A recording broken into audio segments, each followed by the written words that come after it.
Selamat siang, selamat sore, atau selamat malam dimanapun kalian berada. Welcome back to my channel, to Bona Fide Channel. Hari ini uh, hari ini adalah hari Sabtu, tanggal 9 November 2024. Kita sudah mengetahui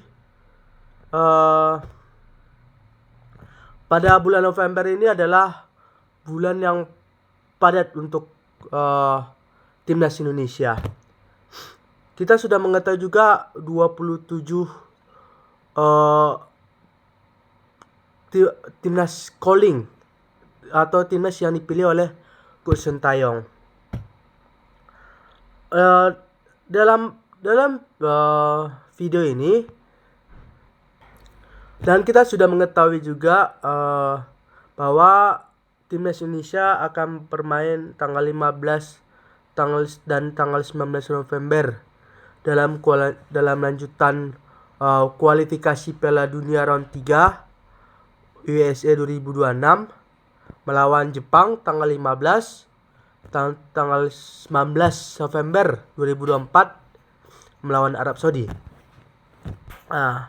Jadi saya di sini sebagai penggemar dan sebagai pengamat, saya akan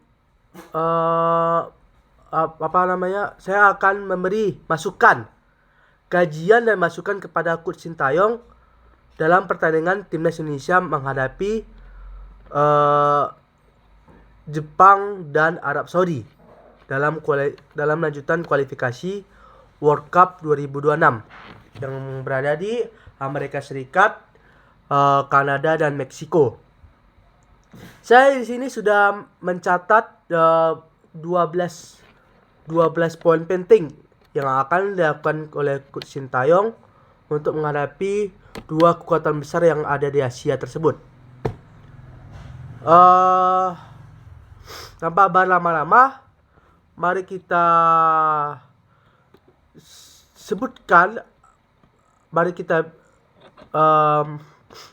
menyebutkan apa yang 12 poin penting tersebut yang harus dilakukan oleh Coach Sintayong. Pertama, Sintayong harus menurunkan skuad yang terbaik untuk melawan Jepang dan Arab Saudi, sehingga kita dapat poin penuh dalam kualifikasi Piala Dunia bulan November ini. Berarti kita dapat maksimal 6 poin dalam kualifikasi ronde ketiga ini pada bulan November ini. Yang kedua, Sintayong tidak boleh menurunkan tim yang coba-coba atau bereksperimen untuk menurunkan starting 11. Yang contoh Sintayong eksperimen itu pada saat melawan Cina. Saya melihat itu dan saya mengakui bahwa Coach Sintayong itu melakukan eksperimen pas lawan China. Mudah-mudahan itu tidak dilakukan oleh Coach Sintayong pada saat melawan Jepang dan Arab Saudi. Yang ketiga, timnas harus menurunkan Tom Haye dari sejak menit awal, dari sejak kick off babak pertama, dan harus menurunkan Marcelino Ferdinand atau Yaakob Sayuri di lini tengah. Saya lupa. Saya berterima kasih kepada Rafael Struijk yang sudah bekerja keras pada bulan September kemarin waktu melawan gol lawan Bahrain dan China. Terutama lawan Bahrain saya terima kasih karena Rafael Struijk sudah bisa mencetak gol di timnas senior. Gol yang sangat cantik melawan Bahrain pada tanggal 10 September kemarin waktu melawan Bahrain. Itu gol-gol yang sangat bagus. Mudah-mudahan dengan gol yang pertama itu mudah-mudahan ada kelanjutan gol-gol yang lain. Gol-gol melawan Jepang dan Arab Saudi. Mudah-mudahan tugas yang diemban striker oleh Rafael Struijk semoga dapat dilaksanakan dengan mencetak 2 gol melawan Jepang dan 2 gol melawan Arab Saudi. Mudah-mudahan itu terlaksana. Saya yakin dengan kemampuan apa yang dimiliki oleh Rafael Struijk untuk mencetak gol melawan Jepang dan Arab Saudi. Mudah-mudahan dapat dilanjutkan melawan Jepang dan melawan Arab Saudi.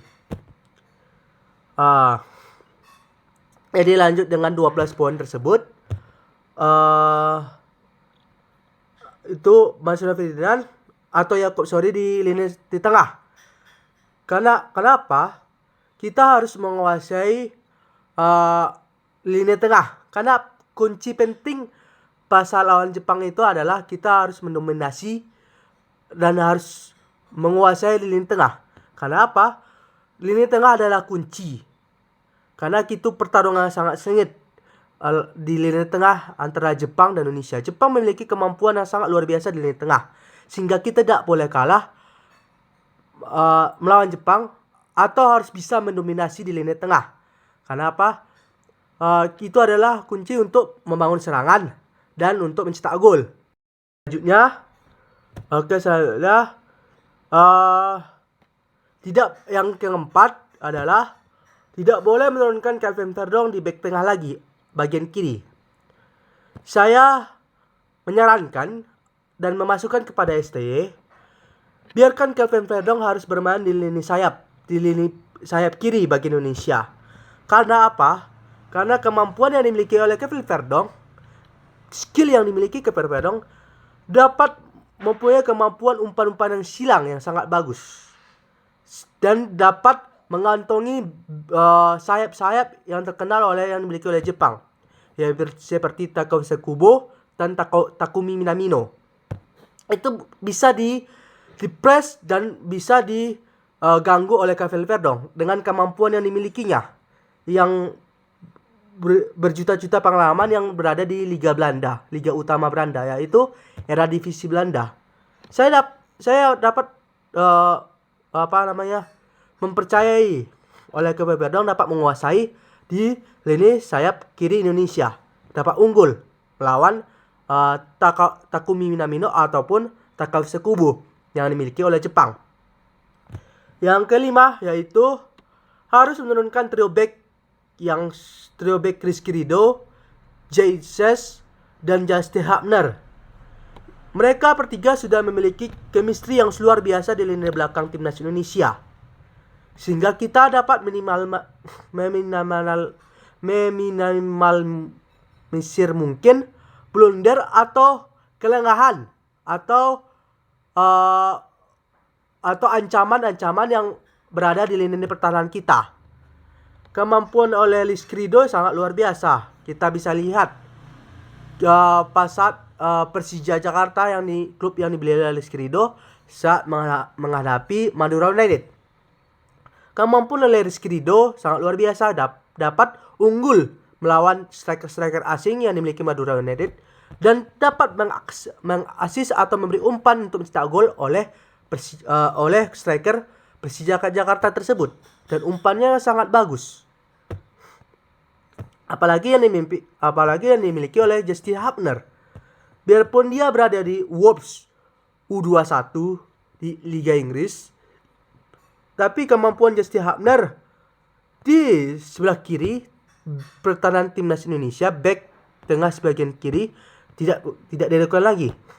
Karena mereka bertiga sudah memiliki chemistry yang sangat kuat di pertahanan kita.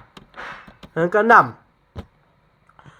keenam yaitu adalah bahwa Eliano Renders, saudara dari Tiziano Renders yang sangat bersinar, kakaknya di AC Milan, dapat membobol gawang Real Madrid di Santiago Bernabeu. Saya berharap bahwa Eliano Renders dapat bersinar juga seperti kakaknya, Tiziano Renders yang di AC Milan tersebut. Saya percaya apa yang dimiliki kemampuan dan talenta yang dimiliki oleh Eliano Renders dapat mengikuti sang kakak, yaitu sang Tiziano Renders. Antara Lionel Hernandez dibawa dalam starting 11 oleh Coach Sintayong atau enggak di bangku cadangan untuk Omplot Yaakob Sayuri atau si Marcelino Ferdinand di sebelah kanan sayap timnas Indonesia. Yang ketujuh, menambah masa otot Rafael Struijk, Radek Ranggamangun, dan Marcelino untuk bisa berdua melawan back-back Jepang dan Arab Saudi. Saya berharap dengan penambahan masa otot oleh Rafael Struijk, Radek Ranggamangun, dan Marcelino Ferdinand, itu dapat bisa setidaknya berduel dan bisa mencetak gol untuk melawan Jepang yang terkenal karena dia sekarang adalah Raja Asia karena dia memiliki 5 piala Asia, 5 piala Asia yang dibawa ke Jepang. Saya harap bisa kita dapat mencetak gol minimal 2 oleh Rafael Struijk atau Radek Ranggamangun atau enggak Marcelino Ferdinand sehingga kita dapat menang menghadapi Jepang. Yang kedelapan, ini sangat penting, harus bisa memanfaatkan atau efektif sekecil mungkin peluang yang dihasilkan oleh timnas Indonesia menghadapi Jepang maupun Arab Saudi. Kita bisa berkaca dengan pertandingan antara Barcelona dan Real Madrid. Pada saat itu Barcelona memanfaatkan atau efektif sekecil mungkin peluang yang dimiliki oleh Barcelona sehingga Barcelona bisa menang melawan Real Madrid di kandang Real Madrid yaitu di Santiago Bernabeu dengan skor yang sangat luar biasa 4-0 oleh gol-gol yang Robert Lewandowski, Lamine Yamal, dan Rafinha. Sehingga Sintayong harus melatih bagaimana kita bisa manfaatkan celah sedikit mungkin atau efektif celah sekecil mungkin di pertahanan lawan yaitu Jepang dan Arab Saudi. Saya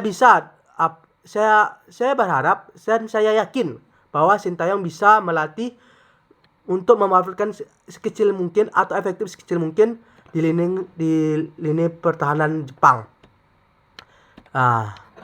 Yang ke-9, Marcelo Ferdinand tidak boleh egois dalam memegang bola. Harus selalu mengumpan bola ke kawan yang kosong di kotak penalti atau di sekitar kotak penalti sehingga kita dapat memanfaatkan yaitu tadi peluang sekecil mungkin untuk bisa menciptakan gol sebanyak mungkin ke gawang Jepang. Orang bilang kita dapat 1 poin atau berharap 1 poin atau seri. Saya berharap bisa kita menang lawan Jepang. Kenapa? Kita bisa menang lawan Jepang, kita terbuka besar. Dengan kemungkinan kita bisa dengan runner up. Bisa langsung lolos ke Piala Dunia tanpa ronde keempat. Langsung lolos Piala Dunia ini dengan melalui ronde ketiga. Mengawani Jepang sebagai juara grup. Ya tidak mungkin, namanya sepak bola. Bola itu bundar, apapun yang bisa terjadi. Jadi saya berharap bisa kita mengawani Jepang ke Amerika Serikat, Kanada, dan Meksiko dengan runner up sebagai posisi runner up. Yang ke-10, harus ada umpan cerdas, cerdik, dan ciamik yang dihasilkan oleh lini tengah Indonesia dan lini pertahanan Indonesia sehingga membuat kejutan atau terkejut pada saat melawan pertahanan atau saat melawan Jepang dan Arab Saudi. Harus ada umpan-umpan cerdas dan ciamik. Harus ada umpan-umpan yang membelah lautan atau direct pass yang luar biasa dihasilkan oleh lini pertahanan dan lini tengah Indonesia. Makanya tadi oleh striker Indonesia harus bisa memanfaatkan atau efektif sekecil mungkin celah yang dihasilkan oleh timnas Indonesia untuk mencetak gol melawan Jepang. Saya bisa dan saya yakin oleh kapabilitas dan kapasitas oleh Sintayong untuk melatih tersebut. Dan saya yakin dengan back dan para midfielder Indonesia untuk umpan bola tersebut yang dimiliki oleh Tom Haye, Nathan Chow, Jet Ses maupun Jesse Hadar untuk mendistribusikan bola ke lini pertahanan supaya bisa mencetak gol melawan Jepang dan maupun Arab Saudi. Yang ke-11 tadi, lini tengah Indonesia itu harus hidup, tidak boleh mati, dan tidak boleh kalah melawan Jepang. Jadi sudah saya bilang di sebelumnya bahwa lini tengah adalah kunci pertandingan ini, sehingga pertahanan kita, sehingga lini tengah kita harus hidup supaya kita dapat menguasai pertandingan tersebut, dapat memenangkan pertandingan tersebut. Yang ke-12, ini sangat penting juga, tidak boleh melakukan kesalahan atau meminimalisir kesalahan yang dibuat oleh timnas Indonesia, terutama di back dan di lini tengah, dan pada filter-filter yang di lini tengah. Karena apa? Kemampuan yang dimiliki oleh Jepang, yang kita sudah ketahui 27 pemanggilan yang dilakukan oleh Hajime Moriyasu dalam 27 pemain Jepang yang dibawa ke Indonesia, ke Jakarta, itu sangat-sangat hebat. Mereka ada di klub top tier yang di Eropa, di Eropa sana, seperti Takeuchi Kubo di Real Sociedad, Takumi Minamino di Brighton, Liga Inggris, liga yang paling populer di dunia sekarang. Terus siapa lagi? Wataru Endo yang ada di Liverpool. Kita pasti bisa mengalahkan Wataru Endo dengan kemampuan adalah Tom Haye, sang profesor, bisa mengumpan bola ciamik tadi kan. Ciamik, cerdas, dan cerdik yang oleh timnas di sayap-sayap atau di lini tengah timnas Indonesia. Itulah 12 kajian atau masukan dari saya untuk pertandingan timnas Indonesia menghadapi Jepang dan Arab Saudi pada lanjutan kualifikasi World Cup 2026 yang dilaksanakan tanggal 15 dan tanggal 19 November 2024. Mudah-mudahan Coach Sintayong dapat menjalankan masukan atau saran yang dimasukkan oleh dari saya. Mudah-mudahan Coach Sintayong dapat memanfaatkan